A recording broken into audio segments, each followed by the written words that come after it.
Y la palabra de Dios, hermanos, la Biblia, es la base sólida.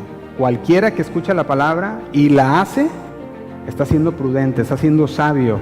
Tenemos una fe basada en nuestra lógica o en nuestros razonamientos humanos, vamos a estar así como los saduceos, errando por ignorar. No necesitamos nuevas revelaciones, ni mucho menos reemplazar la sabiduría bíblica con sabiduría humana, sino que buscamos la palabra de Dios porque los pensamientos de Dios son más altos que nuestros pensamientos, ¿sí o no? Y nosotros tenemos una convicción firme como iglesia Casa de Oración Fresno, y la convicción es de que la palabra de Dios es nuestra única regla, toda suficiente de fe y de conducta, porque en ella encontramos todo lo que necesitamos para nuestra vida diaria y para la fe. Bienvenido a casa. Es un honor tenerte con nosotros. Casa de Oración Fresno es casa de Dios y casa de usted también.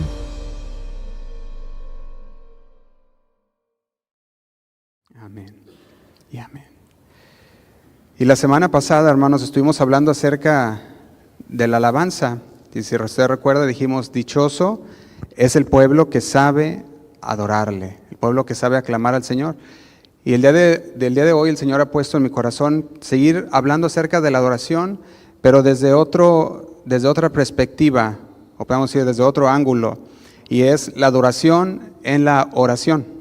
Ahí es donde el Señor quiere hablarnos el día de hoy. Le invito, si tiene su Biblia, a que me acompañe a la primera carta a Timoteo, capítulo 2, versículo 8. Y le he puesto como título a este tema, Levantando manos santas. ¿Cuántas manos santas hay aquí? Amén. Amén. Levantando manos santas. Si va ahí conmigo, la primera carta a Timoteo, capítulo 2, versículo 8. Mientras usted lo busca, le doy un poco de contexto, qué es lo que pasa aquí. La carta a Timoteo, pues está dirigida a él mismo, ¿verdad? Timoteo fue escrita por el apóstol Pablo. El apóstol Pablo está hablándole a un joven que es parte del liderazgo eclesiástico en Éfeso. Y de hecho, por lo que dice la carta, tú puedes inferir que Timoteo no quería quedarse en Éfeso, que él tenía ganas quizás de seguir con el apóstol Pablo y seguir las pisadas del apóstol Pablo, pero el apóstol Pablo le pidió y le dijo, como te he rogado que te quedares en Éfeso.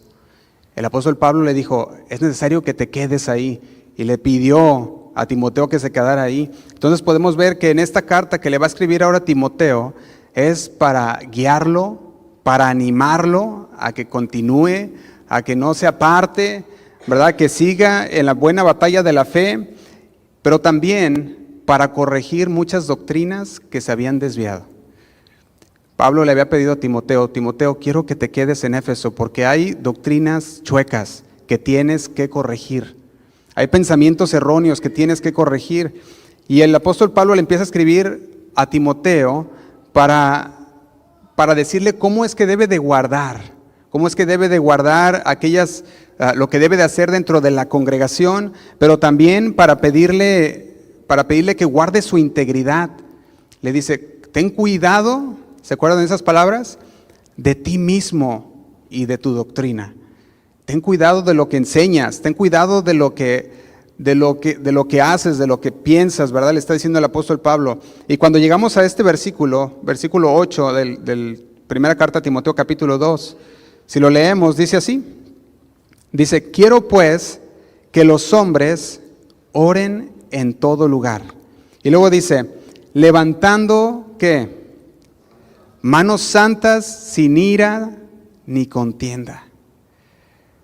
Y el día de hoy, hermanos, el Señor nos lleva a buscar, a hacernos reflexionar, a hacernos pensar, ¿estamos nosotros levantando manos santas?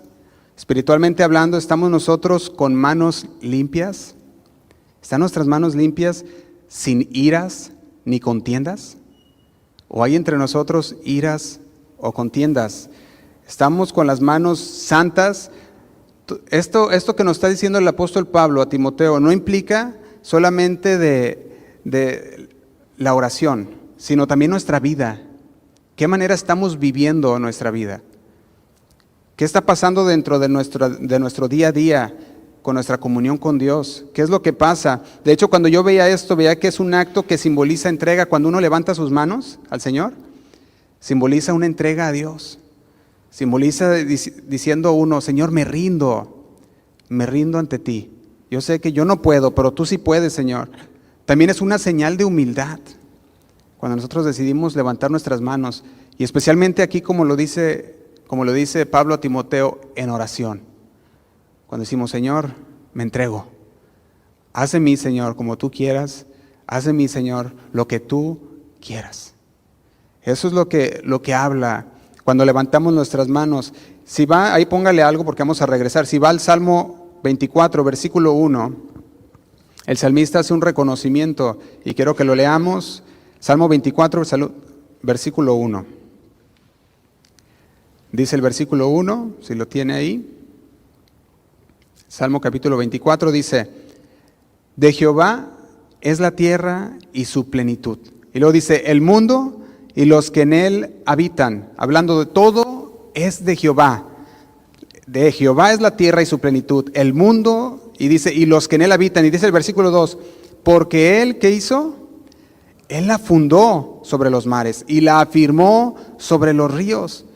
Yo veo este reconocimiento del salmista y yo veo que él está maravillado porque dice, Señor, tú eres el dueño de la tierra, tú fuiste el que lo formaste, tú fuiste el que la fundó sobre los mares. Yo veo esto como que se acerca el salmista ante un Dios que es todopoderoso, y yo creo que se siente delante de su presencia. Yo creo que él puede sentir esa presencia imponente de Dios, de que el Creador que todo lo hizo está ahí. Dice, de Jehová es la tierra y su plenitud, el mundo y los que en él habitan. Y dice, porque él la fundó sobre los mares y la afirmó sobre los ríos. Y luego dice el versículo 3, ante tal maravilla, ¿verdad? Dice, ¿quién subirá al monte de Jehová? ¿Quién estará en su lugar santo? Imagínese de esta manera.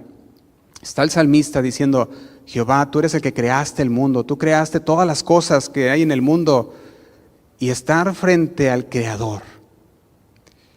Si tú puedes sentir, él veía y decía, ¿quién?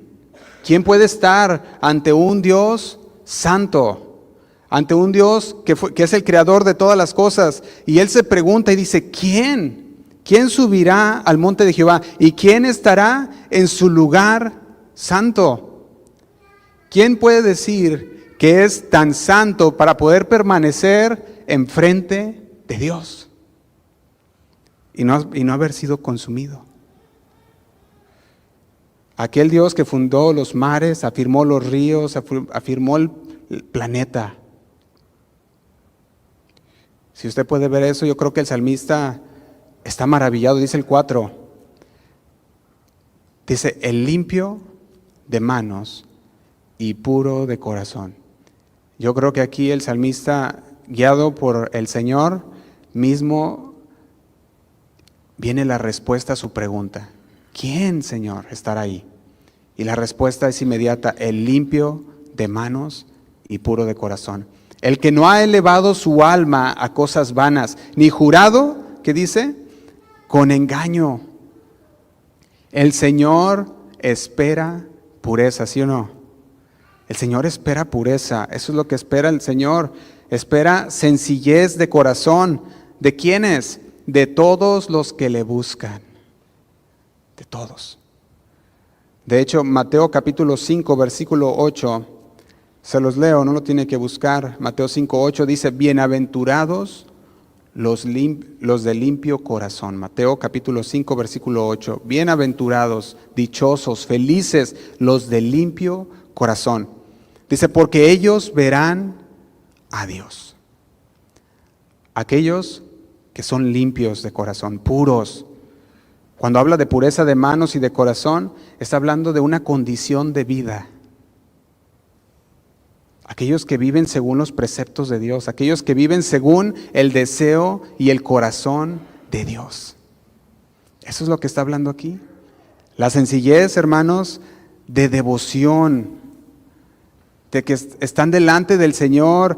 Es una devoción delante del Señor que se expresa guardando sus mandamientos, guardando su palabra, no deshonrando su palabra, ni mucho menos viniendo delante de Él con hipocresía. Mucho menos. Estar limpio de manos simboliza estar lleno de acciones justas, está lleno de pureza espiritual, cuando dice estar limpios de manos y puros de corazón. Una pureza interna, también se puede decir con motivaciones correctas. Eso es lo que quiere el Señor. Y yo te pregunto, ¿cómo están tus acciones o cómo está tu actitud ante Dios? ¿Son correctas? ¿Son tus actitudes y acciones correctas delante de Dios? ¿Que has venido delante de Dios con tus manos santas, levantándolas al Señor? Porque las actitudes y las acciones que tengamos nosotros tienen repercusiones espirituales. Si nuestras actitudes no son correctas, no vamos a estar bien con el Señor. No vamos a poder estar. Si nuestras acciones no son correctas, van a tener repercusiones espirituales. Porque vivimos en un mundo caído, donde la lucha con el pecado es constante, ¿a poco no? Esa es la lucha del día a día, la lucha con el pecado. Sin embargo, podemos ver que a pesar de que la lucha es constante, nos fortalecemos en la palabra y podemos vencer a través de la palabra de Dios. Las luchas de la vida moderna, lo podemos llamar así, en el mundo en el que vivimos, son constantes. Las distracciones son constantes, las tentaciones son constantes. La presión cultural, no se diga, está ahí siempre constante también.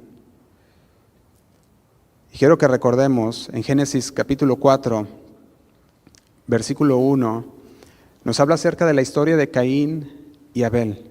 Si usted recuerda la historia, los dos hermanos ofrecen ofrenda a Dios. Los dos hermanos ofrecen un sacrificio a Dios. En Génesis capítulo 4, versículo 1, si me sigue ahí, se lo leo, dice: conoció Adán a su mujer Eva, la cual concibió y dio a luz a Caín, y dijo: por voluntad de Jehová he adquirido varón. Y dice el 2, después dio a luz a su hermano Abel. Y dice, y Abel fue pastor de ovejas, y Caín fue labrador de la tierra. Y dice el 3, y aconteció, andando el tiempo, o pasando el tiempo, que Caín, dice, trajo del fruto de la tierra una ofrenda a Jehová. Trae esa ofrenda al Señor, aquel hermano Caín, ¿verdad? El hermano de Abel.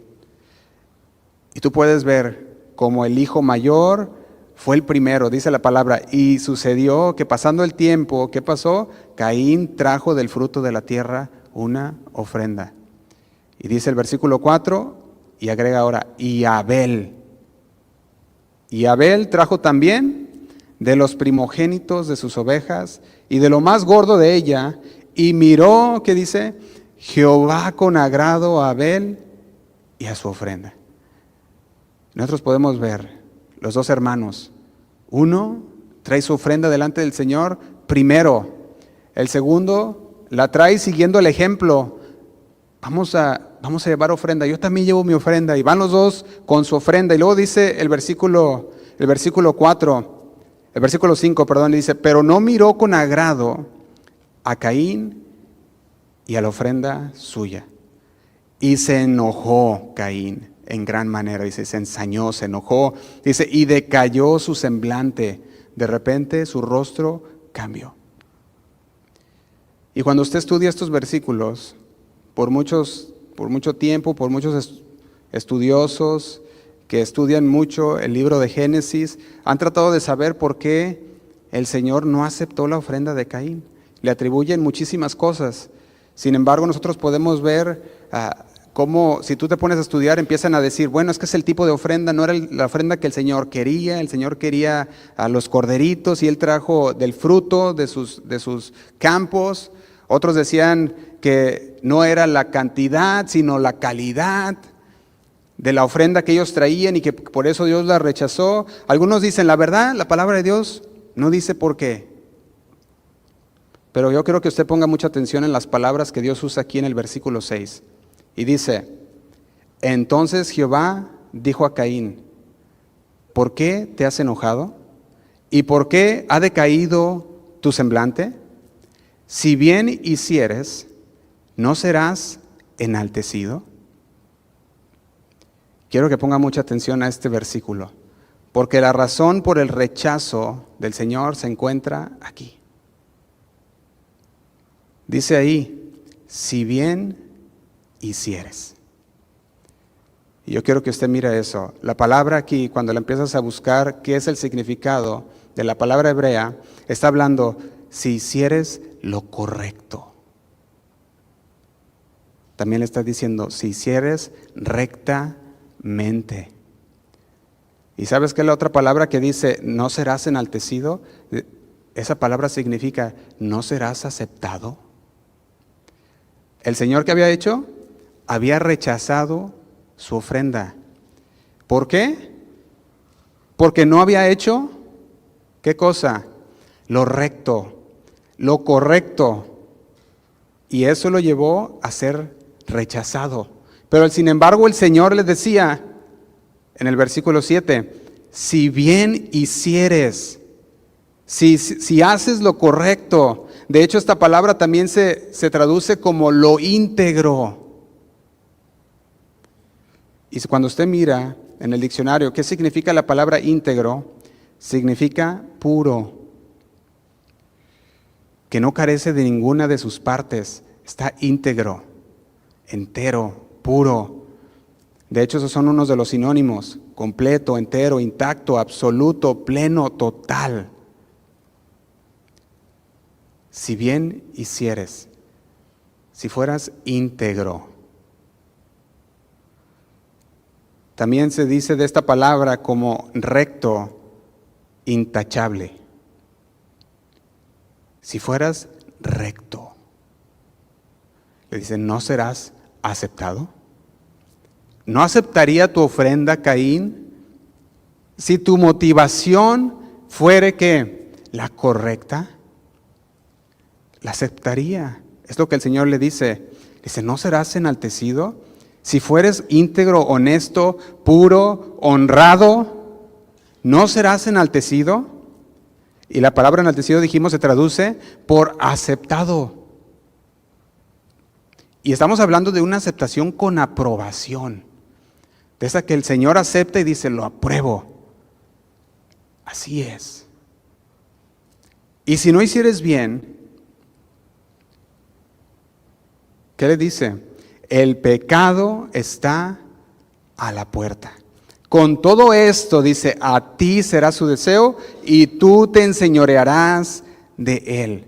Le está diciendo, y si no hicieres el bien, si no fueres honesto, si fueres corrupto, el pecado está a la puerta. Con todo esto le está diciendo, tú tienes la decisión. Fíjese qué tremendo. Cuando vemos esto, el Señor le decía a Caín, tú puedes, tu ofrenda puede ser aceptada también. No tendría que haber sido rechazada si lo hubieras hecho correctamente, si hubieras venido delante de mí con la motivación correcta. La única manera de estar delante de la presencia de Dios y que podamos ser aceptados es si vienes con la actitud, ¿qué? Correcta. Si vienes con un corazón limpio. Si no, pues mejor quédate en tu casa, porque da igual. Tenemos que traer la actitud correcta delante de Dios. Fíjate lo que dice el apóstol Santiago en el capítulo 4, versículo 8. Santiago capítulo 4, versículo 8.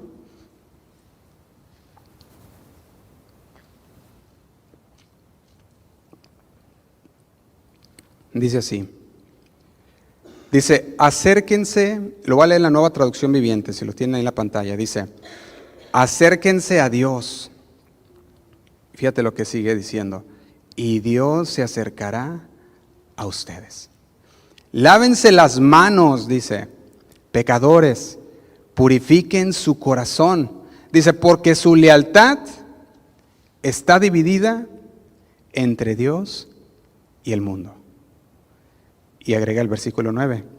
Derramen lágrimas por lo que han hecho. Que haya lamento y profundo dolor. Que haya llanto en lugar de risa y tristeza en lugar de alegría. Y dice el 10, humíllense delante del Señor y Él, ¿qué va a hacer?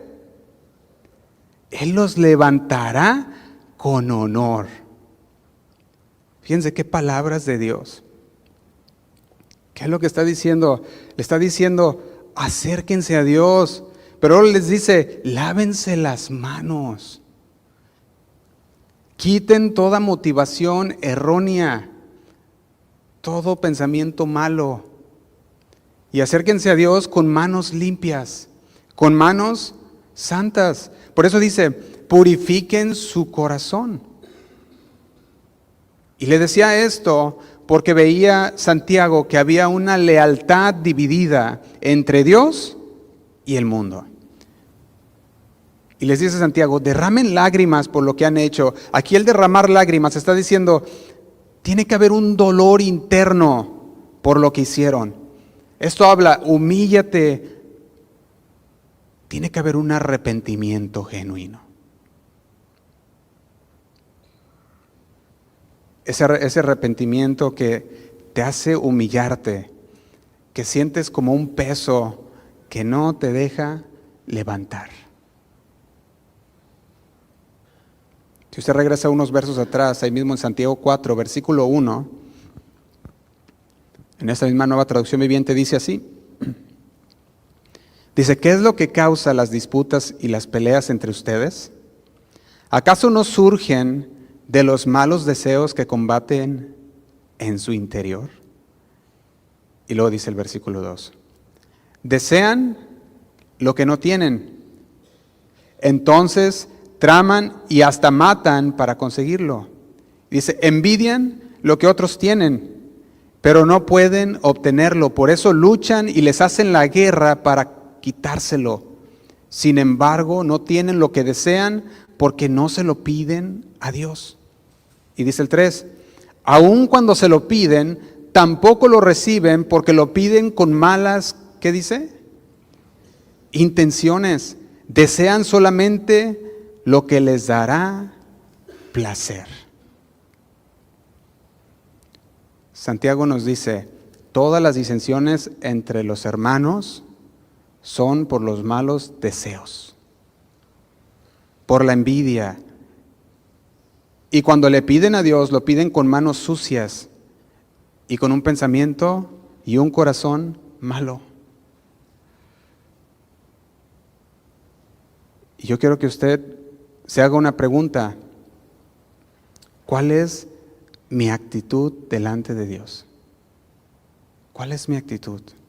¿Es mi actitud cristiana o es mi actitud mundana? Porque en el mundo todos quieren ascender, ¿sí o no? En el mundo todos buscan ascender. Buscan posiciones privilegiadas, buscan posiciones de poder. Todos quieren subir y subir y subir, sin importar a quién pisan o a quién tiran. Quieren subir. Esa es la mentalidad mundana. Esa es la mentalidad de una sociedad donde reina la ambición,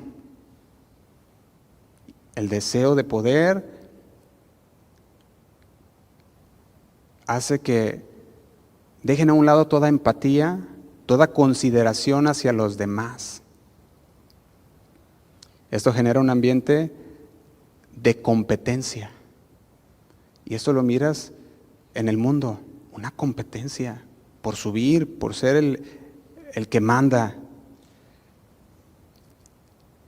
Y esa misma competencia y deseos de poder puede llevarte a hacer actos malévolos y quizás hasta autoritarios.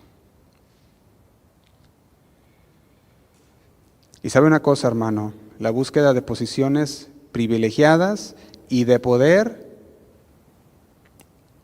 los va a llevar a la destrucción. Si nosotros vamos al inicio de la carta del apóstol Pablo a Timoteo, primera carta a Timoteo capítulo 1, el apóstol Pablo en el versículo 3 le decía lo siguiente a Timoteo, le dice: como te rogué que te quedases en Éfeso cuando fui a Macedonia, para que mandases a algunos que no enseñesen diferente doctrina. Dice el 4, ni presten atención a fábulas y genealogías interminables que acarrean disputas, más bien que edificación de Dios, que es por fe. Dice, así te encargo ahora. Y dice el 5, pues el propósito de este mandamiento es el amor nacido de corazón limpio y de buena conciencia y de fe no fingida. Y dice el 6, de las cuales cosas, desviándose algunos, se apartaron a vana palabrería y queriendo ser maestros, doctores de la ley, dice, sin entender ni lo que hablan ni lo que afirman. El propósito por el cual Pablo le daba este mandato a Timoteo, dice ahí que era para que hubiera un amor nacido de corazón puro, de corazón limpio, de una buena conciencia, de una fe que para nada es fingida. Eso es lo que busca el Señor de nosotros, un amor fraternal, nacido de corazón limpio, de una buena conciencia, de una fe que no es fingida. Ahí donde vivo, en la colonia, en la calle donde vivo, hay unos árboles muy grandes, ¿verdad? Esa es una de las calles que tiene unos árboles, yo creo que de esa zona la única que tiene unos árboles grandes de esa manera. Y las raíces, no sé si ustedes han visto, cuando empiezan a crecer las raíces, empieza a levantar las calles y en este caso pues estaba levantando la banqueta. Llegaron los de la ciudad y tuvieron que remover toda la banqueta en varios pedazos para poder volverla a hacer. Y el Señor me mostraba algo ahí. Veía las raíces de aquellos árboles cuando estaban quitando las banquetas, y eran unas raíces grandes, fuertes, que las tuvieron que cortar para que no los que se habían levantado las raíces las tuvieron que cortar para abrir paso. Y cuando yo veía este árbol grande, el Señor me ponía algo en mi corazón ahí. Decía, Josué, tú miras ese árbol, así como está ese árbol, dice, así es la vida del creyente. Las raíces del árbol representan nuestra fe. Representan nuestras convicciones profundas que deben estar ancladas bien en la palabra de Dios. Y me decía, el tronco, simboliza nuestra vida diaria, nuestro trabajo, nuestras relaciones, nuestro comportamiento en general. Las ramas son nuestras acciones, nuestras decisiones específicas, y las hojas son nuestras oraciones, nuestra adoración a Dios. Y yo me quedaba meditando en esto. Decía, ¿cómo las raíces? ¿Por qué representan nuestra fe, nuestra convicción? Dice el Señor, porque deben estar firmemente plantadas en un suelo fértil de la palabra de Dios. Deben estar fuertes, ancladas, unas raíces que están nutriéndose. Si las raíces no están sanas, ¿qué va a pasar con el árbol? Todo el árbol no va a estar sano, el árbol se va a enfermar. Las raíces tienen que estar sanas, porque las raíces son las que absorben los nutrientes, son las que le dan al árbol todo lo que necesita para sostenerlo, de parte de todos esos nutrientes de crecimiento. Y cuando veía lo del tronco, ¿cómo es que el tronco es nuestra vida diaria? El tronco debe de ser fuerte, ¿sí o no? Debe de ser fuerte. Porque si las raíces están fuertes y el tronco está muy delgadito, va a llegar un momento en que se quebra el árbol. El tronco debe de ser fuerte y eso está hablando de nuestra manera de vivir. Estamos hablando que debe de ser coherente nuestra manera de vivir, nuestras acciones e incluso aquel tronco es el que va a sostener nuestras acciones, que son las ramas, dijimos, y las hojas, que son nuestras oraciones. Es lo que va a hacer. Un tronco débil se rompe bajo presión. Un tronco débil no permite que los nutrientes fluyan adecuadamente hacia arriba, hacia las ramas, hacia las hojas. Se ocupa un tronco fuerte de una vida diaria coherente en el Señor, con acciones que de veras hablen cómo están nuestras raíces. Y cuando vemos las ramas, que son nuestras acciones, nuestras decisiones, dijimos el tronco es la vida diaria, todo lo que pasa en nuestras vidas, las ramas son las acciones, todo lo que hacemos en esa vida diaria, porque una rama, si usted hace una mala decisión, aquella rama puede crecer chueca y de repente ya está toda la rama chueca. Pero una rama que está bien, que está derecha, que es recta, como le decía el Señor, si bien hicieres, es una rama que va a estar apuntando para arriba, derecha. Y estas ramas crecen bien, fuertes, y son las que traen las hojas de las oraciones. Que cuando tú vienes al Señor, tu vida está bien, está fuerte, fundamentada en el Señor, y salen aquellas ramas de tus acciones, y cada decisión que tomas la haces basado en la palabra de Dios, y basándote en la palabra de Dios, tus ramas van a ser rectas, y tus oraciones van a estar listas. Las hojas, si usted mira en un árbol, son las que capturan la energía solar. El sol alimenta las hojas y las hojas pasan ese fotosíntesis al árbol, que es, en este caso sería en lo espiritual, es lo que nos transforma, lo que nos da esa energía. Y todas aquellas oraciones el Señor empieza a recibirlas. Pero si el tronco está mal, pues se quebra. Si las raíces están mal, pues el tronco, todo el árbol está enfermo. Cuando nosotros juntamos una vida sólida en la palabra de Dios, todo lo que hagamos va a estar en coherencia con la palabra de Dios. Nuestras acciones, nuestras oraciones, nuestra adoración a Dios van a ser recibidas y van a ser aceptadas por Dios. ¿Por qué? Porque no es una fe fingida. ¿Sí o no? Es crucial que mantengamos, hermanos, el árbol sano. Es crucial que nos mantengamos con manos limpias, que levantemos al Señor manos limpias, manos santas delante de Dios. Abel vino y trajo una ofrenda al Señor y lo hizo correctamente, lo hizo con las motivaciones correctas y fue recibida.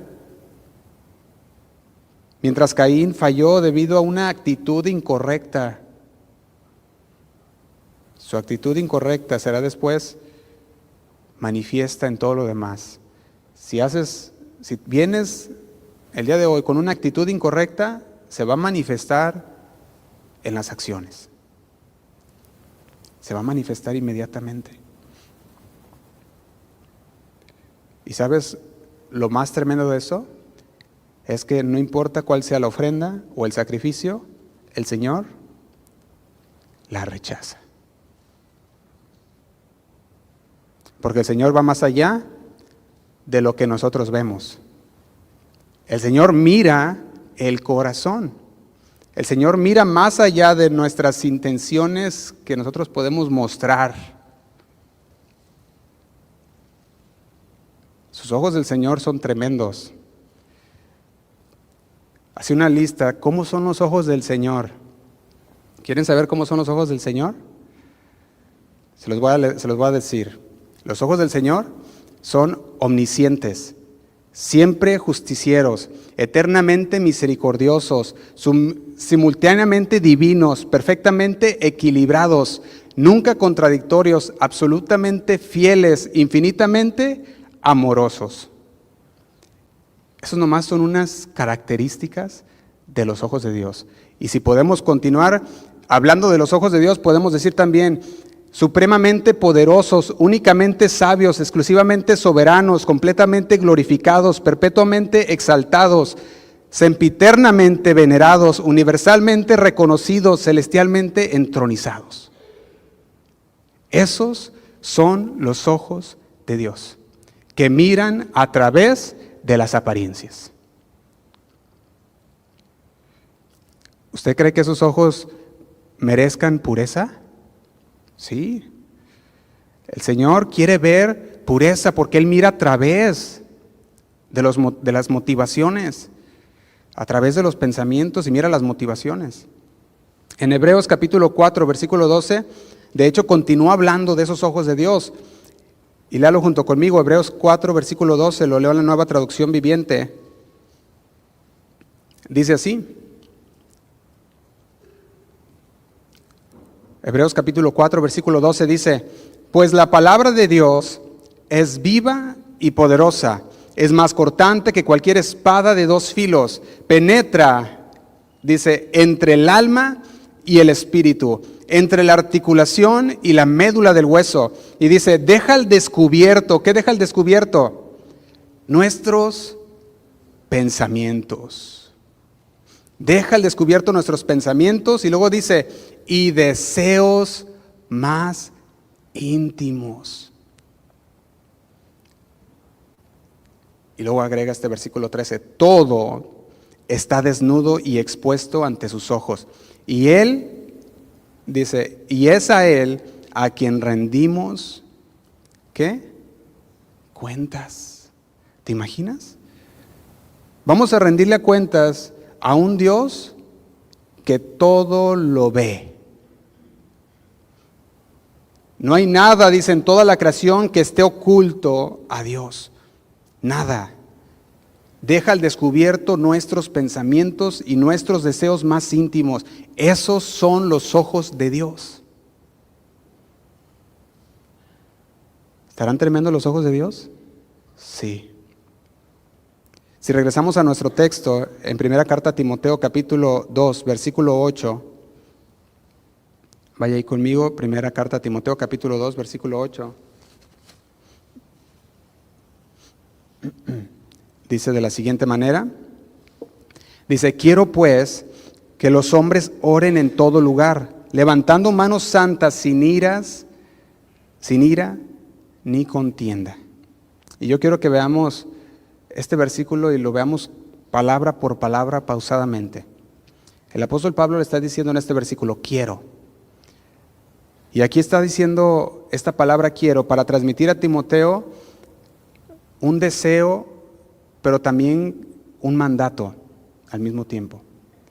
Porque muchas veces utilizamos la palabra quiero como, bueno, yo quiero un café, ¿verdad? O quiero algo y pensamos, bueno, no más, ese es un deseo, es querer, ¿verdad? Pero de hecho le está transmitiendo más que un deseo también, que también es un deseo, pero está transmitiendo también un mandato. Como cuando tú le dices a tus hijos, sí, te dejo salir con tus amigos, pero quiero que estés aquí antes de las 8. No le estás diciendo, es una opción, ¿verdad? Le estás diciendo, sí, está bien, pero quiero que estés aquí antes de las 8. O sea, le estás diciendo, aquí vas a estar y no te estoy diciendo que ojalá y puedas llegar antes de las 8. Sino que tienes que estar o tienes que hacerlo. Eso es lo que estaba transmitiendo el apóstol Pablo. Quiero, tengo un deseo, pero también al mismo tiempo en forma de mandato. Eso es lo que estaba haciendo el apóstol Pablo. Y le dice, quiero. ¿Qué es lo que quiere el apóstol Pablo? Dice, quiero pues. Aquí también esta palabra pues es muy significativa. Y te voy a decir por qué. Porque cuando está diciendo pues, está diciendo por lo que ya he dicho anteriormente, quiero pues, este es mi deseo, este es mi mandato, puesto a lo que ya hemos hablado, puesto a lo que ya te he dicho anteriormente. Y lo que el apóstol Pablo le había dicho a Timoteo era una exhortación. Si tú la miras en este capítulo anteriormente, le estaba dando una exhortación. Le estaba diciendo a Timoteo que le estaba haciendo una exhortación, pero también le estaba diciendo a Timoteo que él había sido mandado a predicar, hablando del apóstol Pablo. Y por eso le estaba diciendo, entonces, puesto que esto es lo que he sido mandado a predicar el evangelio de Jesucristo a los gentiles, ahora yo quiero, puesto a eso, ahora yo quiero que los hombres, y aquí los hombres no habla de todos hombres y mujeres, aquí está hablando ya directamente a los varones, porque después le va a hablar a las mujeres más adelante en ese versículo, pero aquí les habla a los varones, le está diciendo un énfasis. Ayer tuvimos nuestra reunión de varones también y veamos qué tan importante es el animarnos los unos a los otros. Y aquí el apóstol Pablo le está diciendo, quiero pues que los hombres. ¿Por qué los hombres? ¿Por qué él está hablando a los varones específicamente? Y es porque los varones son la autoridad. Los varones son la cabeza del hogar. Por eso le está hablando directo a los varones. Quiero pues que los hombres, también es importante que nosotros veamos que los hombres o los varones son los que pasan normalmente el día trayendo el sustento a los hogares, y normalmente cuando el varón viene cargado. El varón viene cargado con tantas preocupaciones, quizás en el trabajo, quizás las preocupaciones del hogar, y viene con sus cargas el varón, y quizás llega a su casa y lo primero que transmite es sus cargas. Y empieza a transmitirlo a la esposa sus cargas. Y lo que me pasó en el trabajo. Y de repente, en lugar de animar a la esposa, ya la esposa también ya se desanimó por todas las cargas del varón, ya descargó sus cargas en ella. ¿Y qué pasa? La mujer ya está bien cargada también y va y se los transfiere ¿a quién?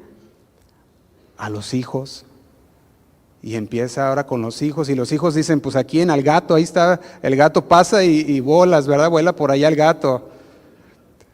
Y luego decimos, ¿y por qué mi hijo es así? Pues, a ver, varones, ¿por qué será? ¿Por qué será? Fíjate cómo le hablaba directo a los varones. El Señor tenía algo ahí que hablarnos a nosotros. Dice, ustedes deben de continuar creciendo, varones, ustedes deben de estar animándose, pero dice, quiero que los varones oren. ¿Sabes? El varón, dice la palabra, ¿quién es la cabeza del varón?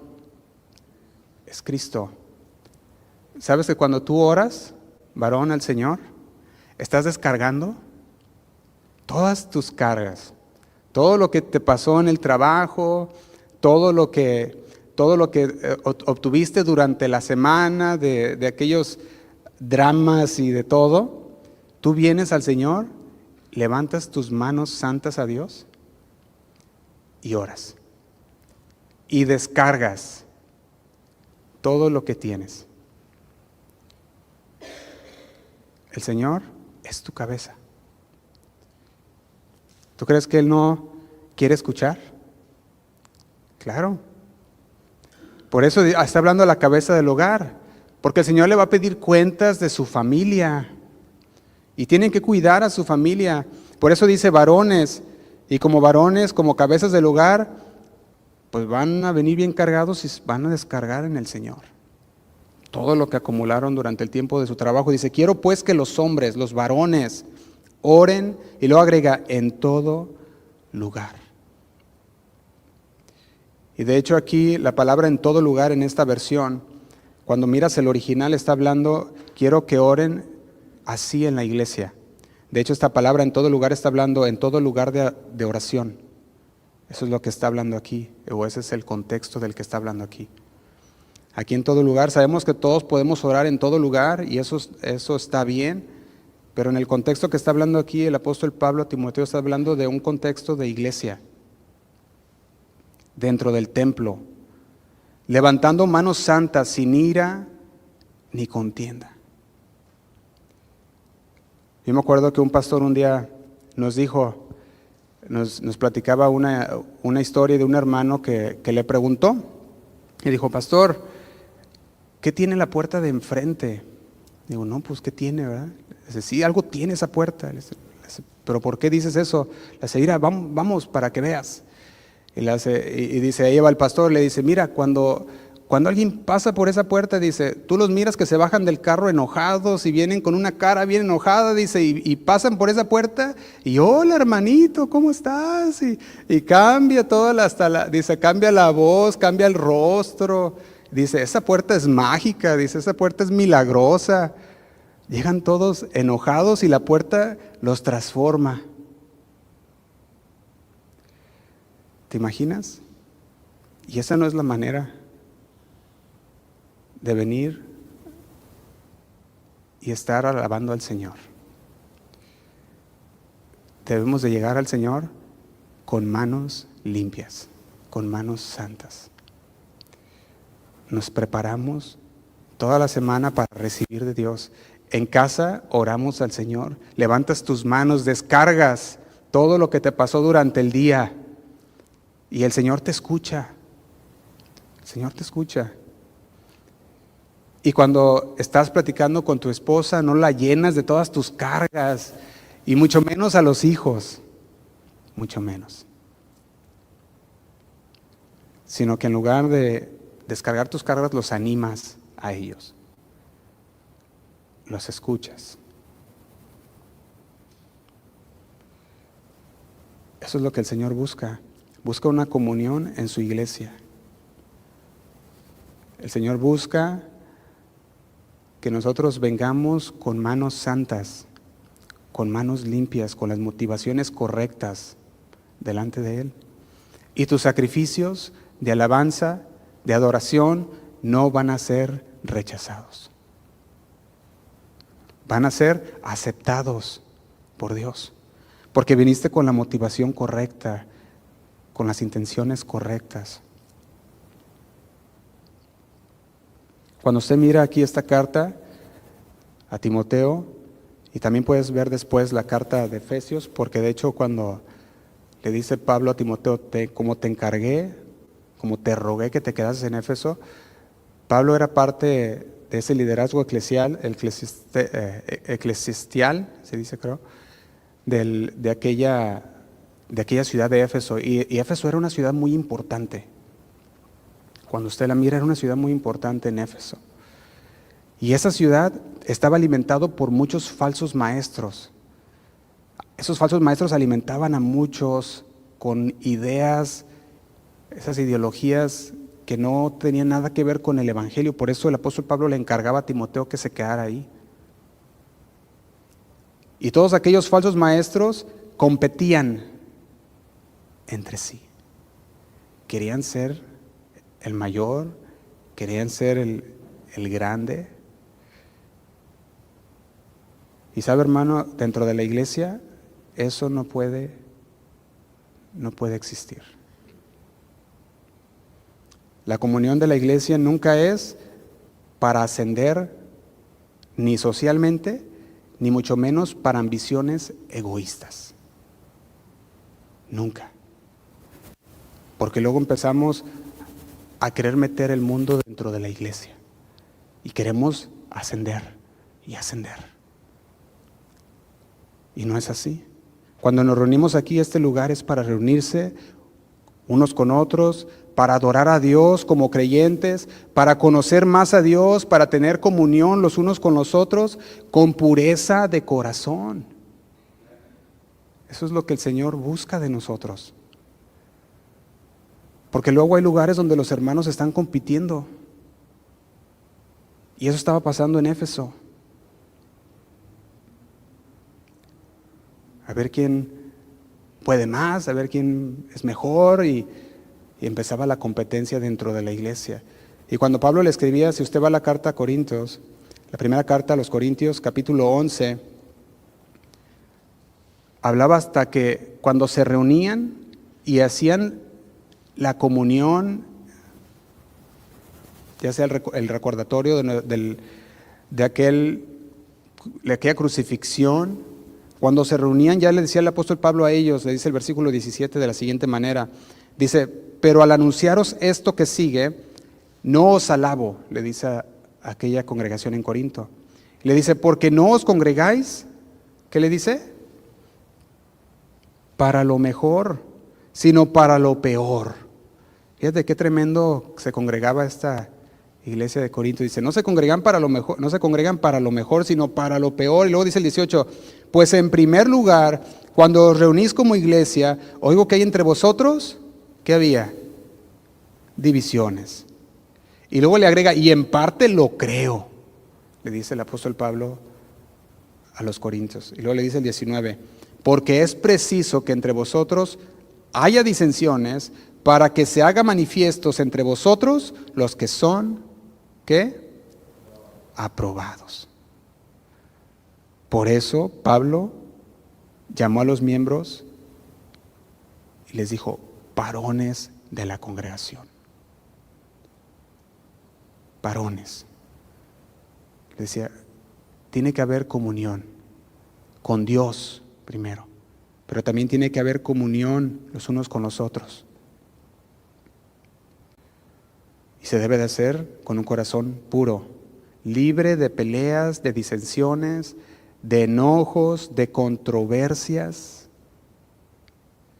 Por eso cuando regresamos a primera carta a Timoteo capítulo 2, versículo 8, en la Nueva Traducción Viviente, dice de la siguiente manera, dice, deseo que en cada lugar de adoración, dice primera carta a Timoteo capítulo 2, versículo 8, deseo que en cada lugar de adoración los hombres oren con manos santas, levantadas a Dios y libres de enojo, ¿y qué dice? Y controversias. Si venimos delante de Dios con manos sucias, llenas de impiedad, llenas de maledicencia, llenas de injusticia, llenas de falta de amor, llenas de soberbia, enojados, de nada nos sirve. De nada nos sirve levantar nuestras manos, ofrecer sacrificio a Dios de alabanza. Es más, ni orar, porque el Señor no escucha las oraciones de una persona así. La primera carta de Pedro, el apóstol Pedro también dijo lo siguiente, primera carta de Pedro, capítulo 3, versículo 7, le dice así, capítulo 3, versículo 7 de primera carta de Pedro, se los leo, dice, vosotros, ¿y a quién le habla? Le habla a los maridos, ¿verdad? Vosotros maridos, igualmente vivid con ellas sabiamente.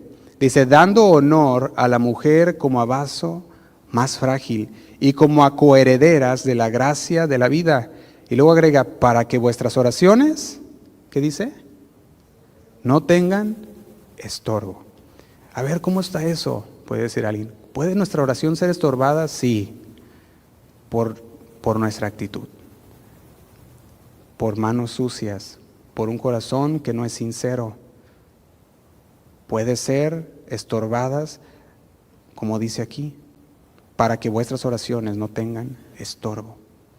De hecho, en el versículo 8 continúa diciendo de la siguiente manera, dice, finalmente, sed todos de un mismo sentir, agrega, compasivos, amándonos fraternalmente, misericordiosos, amigables, no devolviendo mal por mal ni maldición por maldición, sino por el contrario, bendiciendo, sabiendo que fuisteis llamados para que heredéis o para que heredáis bendición. Dice el 10, porque el que quiere amar la vida y ver días buenos, refrene su lengua del mal y sus labios no hablen engaño. Dice el 11, apártese del mal y haga el bien, busque la paz y sígala.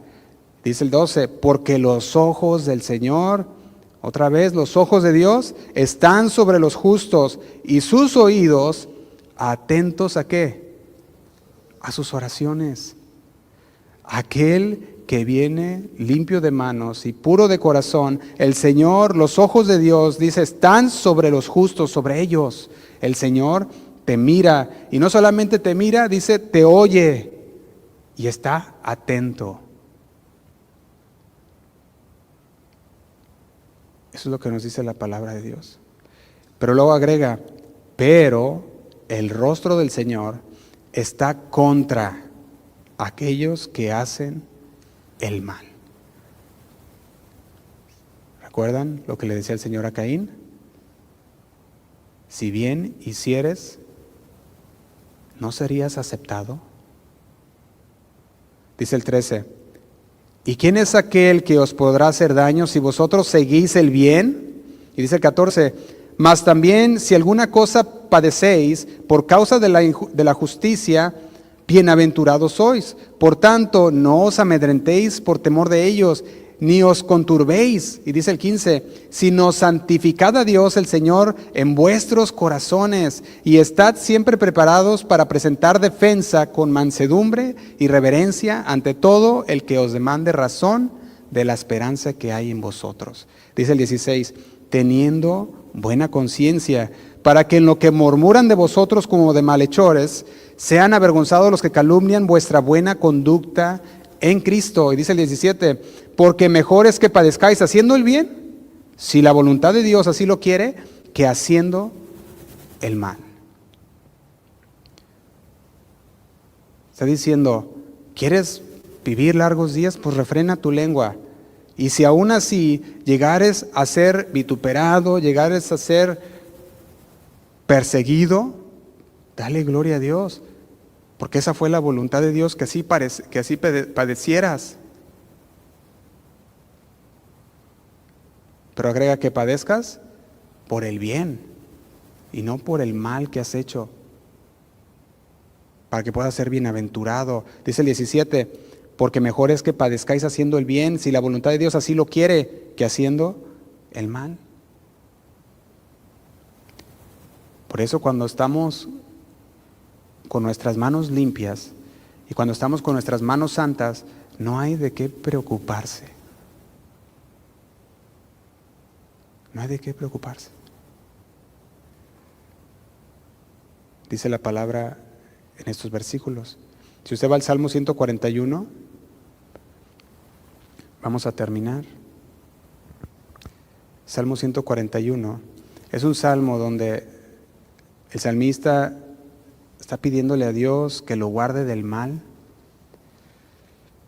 Y en estos primeros dos versículos, en la Nueva Traducción Viviente, la oración del salmista era la siguiente, le dice, oh Señor, clamo a ti. Dice, por favor, apresúrate.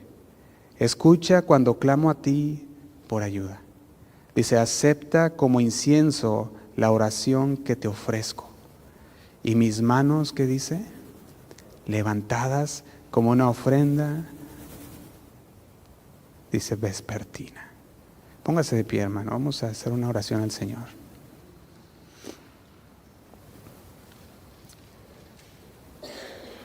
El Señor busca de nosotros que tengamos buenas intenciones, que nuestros motivos sean correctos. Cierre sus ojos por un momento. Que estemos libres de conflicto, libres de amargura, porque eso simplemente nos distrae, nos aleja del amor puro de Dios.